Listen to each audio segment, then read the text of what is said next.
안녕하세요. 한국에너지정보문화재단과 함께하는 에너지 지식탐구, 우리는 혼자가 아닙니다. MC 손민아입니다.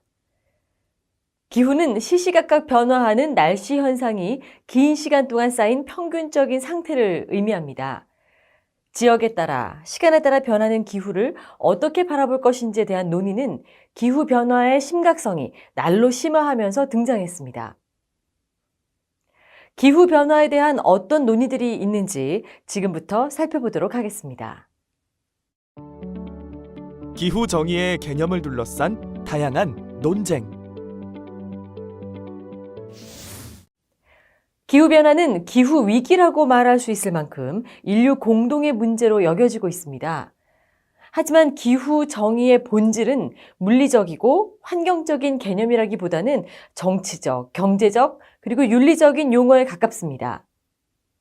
그럼 기후 정의란 무엇일까요?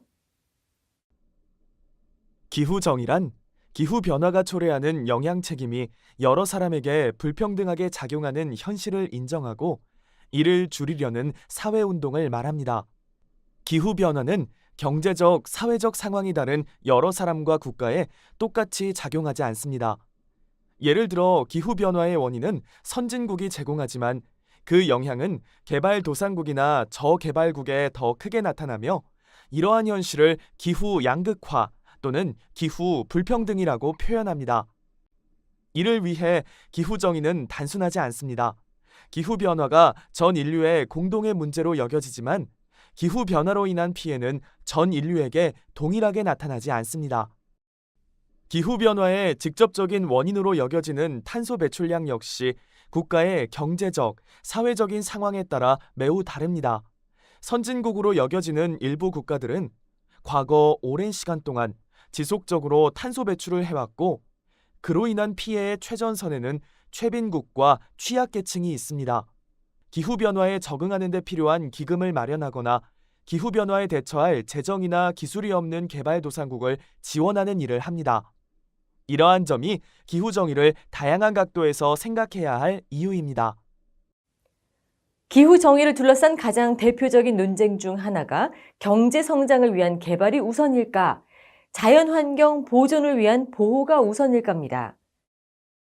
지구의 허파로 불리는 아마존은 이 갈등의 격전지로 손꼽힙니다. 아마존 열대우림은 브라질, 페루, 콜롬비아, 베네수엘라 등 9개 국가에 걸쳐 있으며 지구 전체의 열대우림의 절반 이상을 차지합니다. 그리고 지구 산소의 20%가량을 생산한다고도 알려져 있습니다.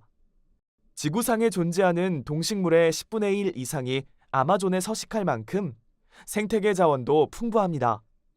무엇보다 아마존의 토양과 식물들의 탄소 저장 능력은 2천억 톤에 달합니다. 아마존 열대우림의 면적은 개발 열풍을 타고 점점 줄어들고 있습니다. 브라질 등은 아마존 열대우림 일부를 환경보호구역에서 해제하고 있습니다. 2018년 8월부터 2019년 7월까지 약 11개월간 축구장 180개에 달하는 숲이 사라졌으며 2019년 자이르 보우소나루 대통령의 취임 후 산림 파괴 면적은 2017년 대비 4배 가까이 증가했습니다. 열대우림의 파괴는 탄소 배출에 직접적인 영향을 줍니다. 영국 리즈대 연구팀과 세계 100개 기관이 참여한 협동 연구에 따르면 인간의 손길이 닿지 않은 열대림은 탄소 흡수계에서 탄소 배출원으로 바뀌고 있다고 밝혔습니다. 아마존이 파괴되면 될수록 기후 변화에 따른 피해도 점차 심각해지고 있습니다. 국제사회가 아마존의 산림을 보호하기 위해 적극적인 조치를 취해야 한다는 주장에도 힘이 실리고 있죠. 하지만 아마존을 삶의 터전으로 삼고 있는 현지의 주민 중 경제 성장을 중시하는 사람들은 생각이 다릅니다. 상대적으로 소외되고 낙후되었던 지역 경제를 우선적으로 살려야 한다고 생각합니다. 농업, 광산업, 임업 등 다양한 방식을 통해 아마존 숲 개발에 동의하고 있죠. 현지 정치인들도 주민들의 경제 향상을 최우선 공약으로 삼고 있습니다. 아마존 한복판에 자유무역 도시를 만들고 산업 분야 집중 육성 방안을 실행하기 시작했습니다. 기후정의는 이처럼 다양한 관점에서 바라봐야 하며 미국 대통령 선거에서 의제로 등장할 만큼 복잡한 문제입니다. 기후정의에 대한 논의는 기후정의 용어가 처음 등장한 2000년 제1차 기후정의 정상회담으로 거슬러 올라가야 합니다. 헤이그에서 열렸던 이 회담에서는 기후변화가 권리 문제임을 확인하고 기후변화에 대항하고 지속가능한 개발을 지지하는 동맹을 구축하기로 했습니다. 기후정의를 이해하기 위한 핵심은 기후변화는 인류에게 차별적으로 영향을 미칠 뿐 아니라 사회 불평등을 악화시킬 수 있다는 것을 인정하고 기후정의를 실현하기 위해 노력해야 한다는 것입니다. 실제 탄소 배출국과 상위국 대부분은 북반구의 선진국이지만 기후변화 피해 위험이 높은 국가들은 대부분 남반부에 위치하고 있습니다.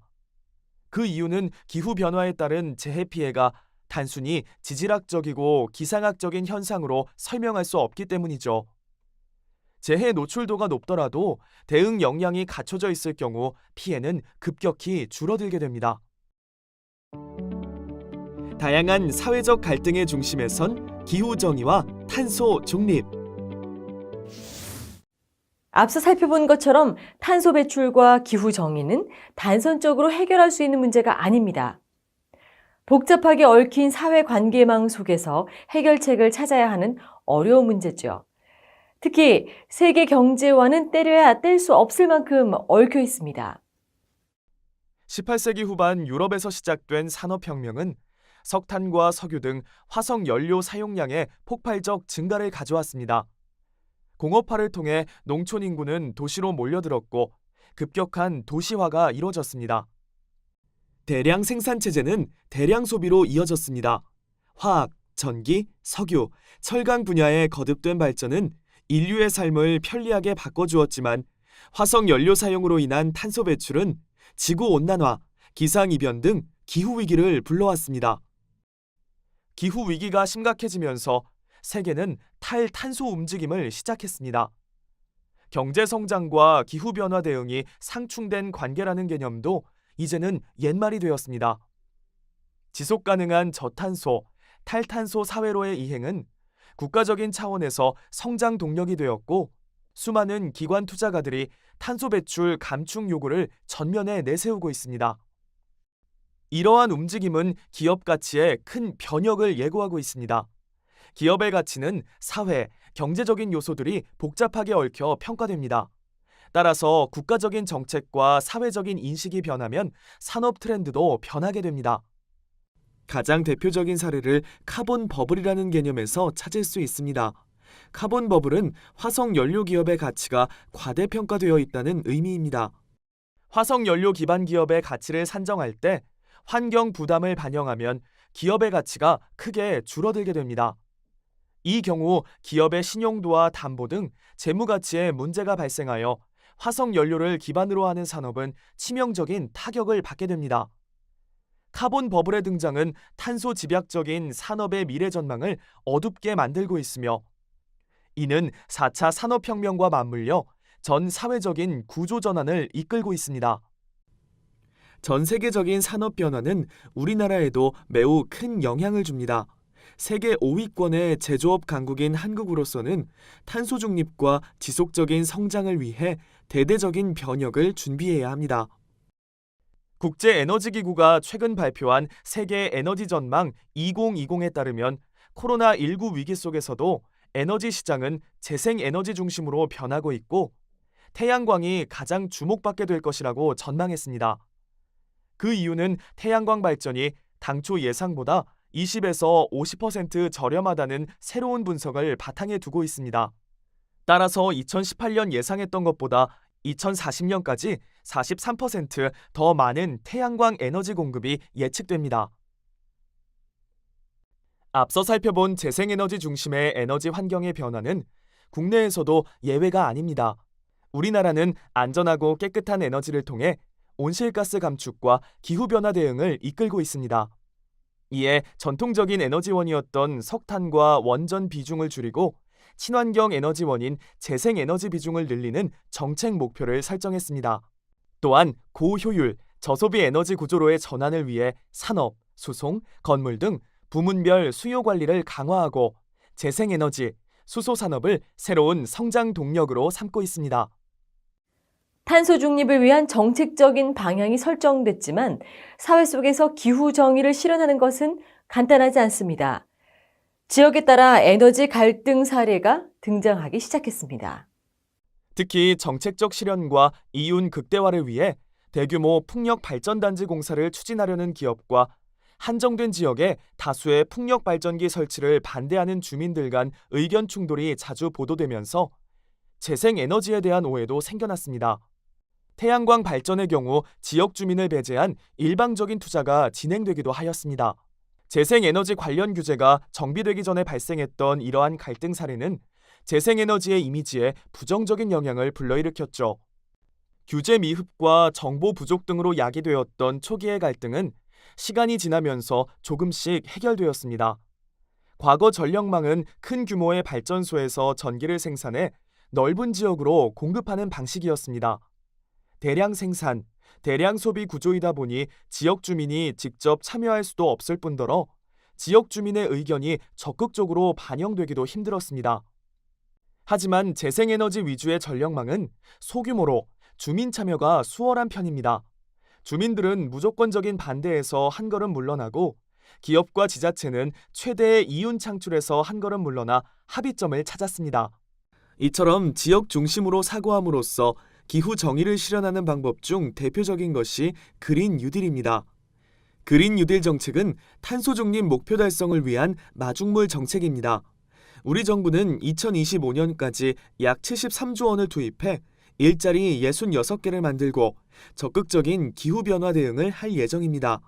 이 정책의 중심에는 지역이 있습니다.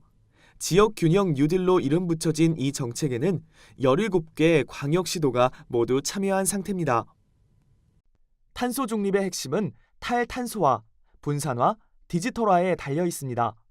탄소를 배출하지 않는 태양광, 풍력, 바이오 같은 지역 분산형 재생 가능 에너지를 디지털 기술과 결합해 효율적으로 생산하고 소비하는 시스템으로 전환하기 위해서는 지자체와 시민들이 지역 특성에 맞는 정책을 수립하고 참여할 필요가 있습니다.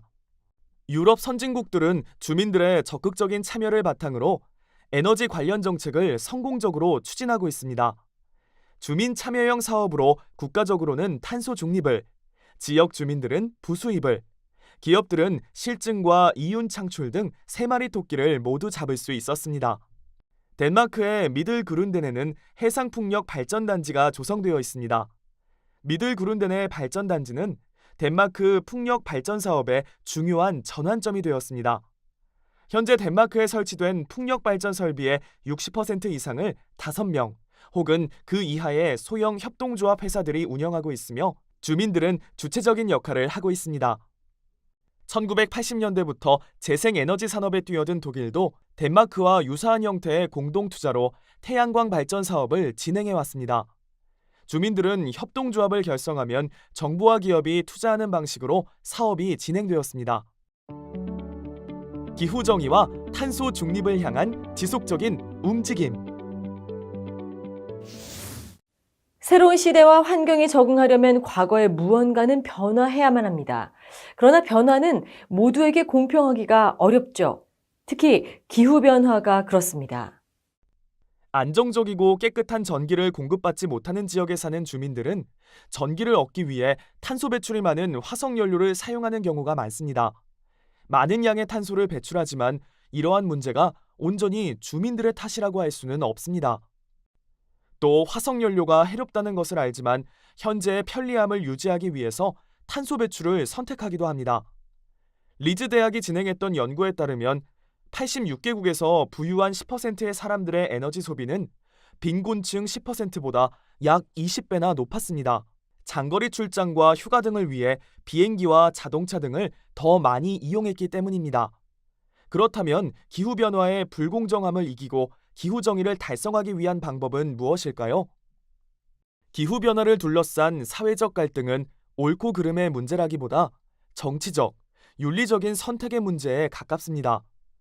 기술 발전과 시대 상황에 따라 최선의 선택은 얼마든지 달라질 수 있으며 저마다 다른 관점을 가지고 있는 전 인류가 하나의 방향성을 가지긴 현실적으로 어렵습니다.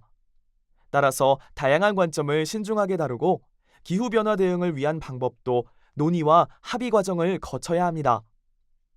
탄소 중립은 환경과 경제 양면에서 큰 영향을 주는 만큼 세계 각국은 사회적 갈등과 불공평함을 어떻게 줄여나갈 것인가, 기후 대응 속도는 어떻게 조절할 것인가, 합의에 이르기 위해 무엇을 해야 할 것인가에 대해 함께 고민해 오고 있습니다.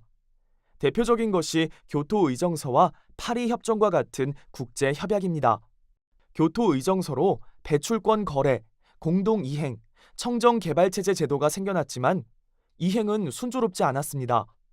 전 세계 온실가스 배출량의 50% 이상을 차지하는 주요 국가들이 연달아 탈퇴하면서 당초의 목표 달성이 불가능해졌기 때문입니다. 이후 파리 기후변화협정은 교토의정서의 문제점을 보완하게 되었습니다. 과거에 빠져있던 개발도상국도 의무 감축 대상에 넣어 195개 당사국이 모두 감축 목표를 지키는 것으로 바뀌었죠. 또한 산업화 이전 지구 평균 온도보다 2도 이상 상승되지 않도록 온실가스 배출량을 줄이는 구체적 내용도 담겨 있습니다. 국가 단위의 온실가스 감축 노력과 함께 다국적 기업, 민간 부문, 시민사회 등 새로운 주체들의 협력 체계를 명시하였습니다. 국가적인 시행 정책만으로는 탄소 중립 달성이 어렵다고 판단한 것입니다. 기후변화 협약 채택 후 전 세계는 탄소 배출 감축을 위해 노력하고 있습니다. 세계 각국은 기후변화는 더 이상 환경 이슈가 아닌 경제적, 사회적 위협의 문제라는 것을 인지하고 있으며 탄소 중립은 산업의 주요 화두가 됐습니다. 하지만 여전히 갈등은 존재하고 있죠. 갈등은 책임론에서 기인합니다. 선진국이 아닌 국가들은 기후변화의 주요 책임은 선진국에 있으며 이를 근거로 선진국들이 온실가스 감축 의무를 더 부담해야 한다고 주장합니다. 또 적극적으로 탄소 중립을 위한 기술적, 경제적 지원을 해줘야 한다고 요구하고 있습니다. 선진국의 입장은 이와는 조금 다릅니다. 선진국의 역사적 책임론을 주장하는 개발도상국들의 입장과 달리 선진국들은 개도국들이 온실가스 배출 감소에 좀 더 의미 있는 참여를 해야 한다고 생각합니다. 인도, 브라질 등 온실가스 다배출 국가들의 감축 노력이 선행되지 않으면 기후변화 문제의 해결은 불가능하다고 생각하고 있습니다. 이 대립의 중심에는 돈이 있습니다. 개도국 지원을 위해서는 재원 마련이 필수이지만 글로벌 경제 위기와 각국의 소극적인 참여는 구체적인 실천으로 이어지지 않고 있습니다. 또 개도국 내에서도 아프리카, 가난한 개도국 등과 인도, 브라질 등의 입장차가 존재하는 상황입니다. 기후변화의 갈등은 국가 간에만 존재하는 것이 아닙니다. 2019년 열렸던 기후행동 정상회의에 모인 각국의 지도자들은 기후변화 대응에 더 강력한 행동으로 나서겠다고 밝혔습니다. 100개 이상의 세계적 기업들도 파리 기후변화협약 이행을 위해 적극적인 행동을 하겠다는 의지를 피력했죠. 하지만 이러한 정상들에게 책임을 묻고 있는 인물도 있었습니다. 전 세계적으로 기후변화에 대한 목소리를 높이고 있는 16세 소녀 그레타 툰베리는 기후행동 정상회의에 참석한 지도자들에게 기성세대들이 젊은이들의 꿈을 뺏고 실망하게 만들었으며 암울한 미래만을 물려주려 한다는 주장을 펼쳤습니다. 파리 기후변화협약 이후 행동보다 논의만을 이어가고 있는 기성세대를 비판한 것이죠. 선진국과 개도국 사이의 책임론처럼 기성세대와 젊은 세대 사이에도 기후변화를 둘러싼 책임 논쟁이 벌어지고 있다는 의미입니다. 하나의 지역에서도 서로 다른 입장차는 존재합니다. 국가적으로 아마존 숲의 개발을 진행하고 있는 브라질도 서로 다른 입장에 따른 갈등 상황을 겪고 있습니다. 울창한 산림이 잘 보존되어 있어 원주민 공동체가 활성화된 지역의 경우 주민들과 원주민들은 개발에 반대하고 있습니다. 아마존 열대우림이 파괴될 경우 원주민 보존 지역을 다녀가는 여행객을 통해 수익을 얻을 수 없을 뿐 아니라 원주민들은 삶의 터전을 잃게 되기 때문입니다. 반면 광산 개발업자와 광산업에 종사하는 주민들은 개발에 적극적입니다. 그동안 보존 지역으로 지정되어 발전이 더디었던 만큼 빨리 개발되어 일자리가 늘고 지역 경제가 활성화되어야 한다는 주장을 펼치고 있죠. 국내에서도 비슷한 갈등 사례가 있습니다. 합천군은 합천 청정에너지 융복합발전단지 건설 사업을 추진하고 있고, 바로 옆에 의령군은 한우산 삼림 생태단지 조성 산업을 진행하고 있습니다. 두 곳의 거리는 불과 3km 정도입니다. 합천 청정에너지 융복합발전단지는 지역경제 활성화와 일자리 창출 등의 효과를 가져올 수 있습니다. 하지만 일부 주민들은 발전단지 운영 시 발생될 미세먼지와 일산화탄소, 미연탄화수소 등이 생태단지 사업에 피해가 간다고 주장하고 있습니다. 반대로 낙후된 지역 경제를 살리기 위해 에너지 복합단지 건설에 찬성표를 던지는 주민들도 있습니다. 대립이 길어지자 합천군과 남부발전은 합천 청정에너지 융복합발전단지 조성사업과 관련해 주민 갈등 해소를 위한 주민소통, 사업추진센터를 개소했습니다. 주민소통, 사업추진센터는 행정과 지역 주민과의 갈등은 물론 찬반으로 나뉜 지역민의 이견 조율에 앞장설 예정입니다. 관련 전문가를 초청해 갈등 영향평가를 비롯한 다양한 프로그램을 운영하고 전문가를 주축으로 행정, 지역민, 사업가 간 지속해서 소통할 수 있도록 갈등 영향 분석 및 조정회의 용역도 추진 중입니다. 대다수의 사람들은 기후변화를 심각한 문제라고 생각하고 있지만 일상생활에 이러한 문제의식을 가져와 실천하기는 쉽지 않습니다. 일회용품 사용을 자제하거나 전기를 절약하는 것처럼 개인의 간단한 행동이 기후변화 대응의 출발점이 될 수 있듯이 기후 정의에 대해 진지하게 고민하는 것도 탄소 중립으로 가는 지름길입니다. 먼 미래의 일, 다른 나라의 일, 나와는 상관없는 일이 아니라 내 삶과 깊게 연결되어 있다고 생각한다면 사회 여러 곳에서 다양한 양상으로 벌어지는 기후 갈등도 해결할 수 있을 것이라 생각합니다.